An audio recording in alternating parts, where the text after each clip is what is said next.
Hello guys, Colonel Ninny here.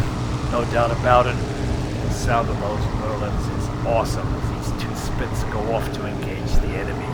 And for new and inexperienced players to IL-2 in particular, Tactical Air War, they tend to think of the entire game as a dogfight. With a frenetic fight, you die, you respawn, and you do it again 50 times. But that's not the case in the campaign of Tactical Air War. In this video, we are going to look at the strategies versus the tactics that the Allies used to win round 1. The Allies begin on the Normandy map and hoping to push the Germans back into Rhineland. Napoleon Bonaparte said that an army marches on its stomach, which is his way of saying that logistics is king. And nowhere else is this better represented in IL-2 but on the Tactical Air War campaign, where the number one objective for both air forces is to protect the depots which provide the supplies going to the ground forces. It's no good destroying one tank on the ground when the factory makes 10. So the strategy is, how do we protect our own depots while destroying theirs? And to do that, we incorporate tactics in how we're actually going to hit the targets. To fully understand how the game dynamics and supply works, check out the manual. The TAR development team is continually updating and improving their campaign. So it's up to you to keep track of those changes. For my part, I'm just going to describe the basic logistics and supply system. Essentially, the depots create material which is shipped to the front. This can be in the form of ships, trains, truck convoys, and bridges. There are two types of forward logistics centers. One is cities and the other is airfields. Airfields may be supplied by cargo runs on transport aircraft. Cities may be resupplied by doing cargo drops with containers.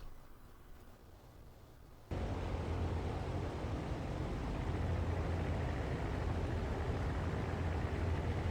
general concept with cities is that if they have a high enough supply, they can then support an attack on neighboring territory.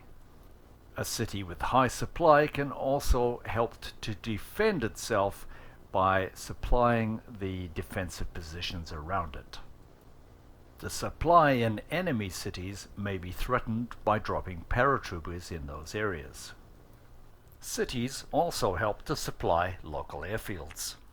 An airfield in low supply will not be able to generate transport flights, and some of the options may not be available for each aircraft.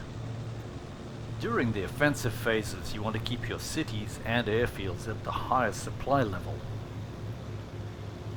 And this, girls and boys, is where the Axis forces failed in this campaign. So let's take a quick look at the numbers. Several days into the campaign, the Allied cities are looking well supplied. The Allied depots have been damaged, but the Axis depots have been severely damaged, which means that the Allies are outproducing the Germans almost 2-1. But the Axis forces have made tactical gains by destroying our aircraft and our tanks. But for them, strategically, this is not sustainable, as we continue to resupply our airfields and resupply our frontline cities. We concentrate on destroying their supply system, their trucks. And by the end, the Allies had destroyed almost twice as many supply trucks.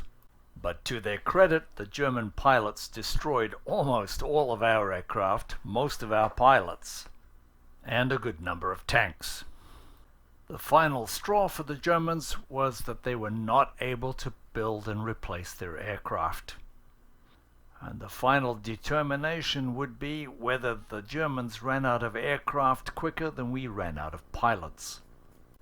With the effective strategy, what was required now was an effective tactic of hitting their airfields and destroying their static aircraft.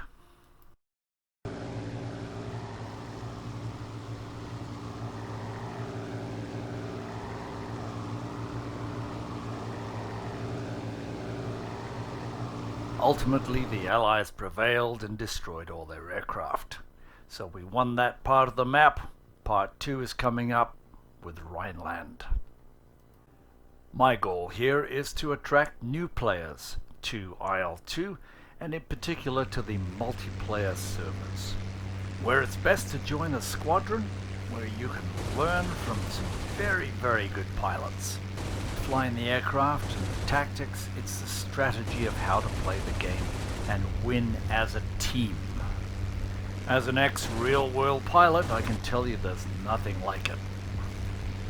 And whereas in this clip, where I have a tactical advantage over this 262, the strategic advantage comes with this. Well guys, thanks for watching. Hopefully we'll see you up there on Tactical Air War. As always, if you've enjoyed this video, found it helpful, please like it or subscribe. Or if there's another topic you'd like me to cover, please leave a comment. Thanks guys.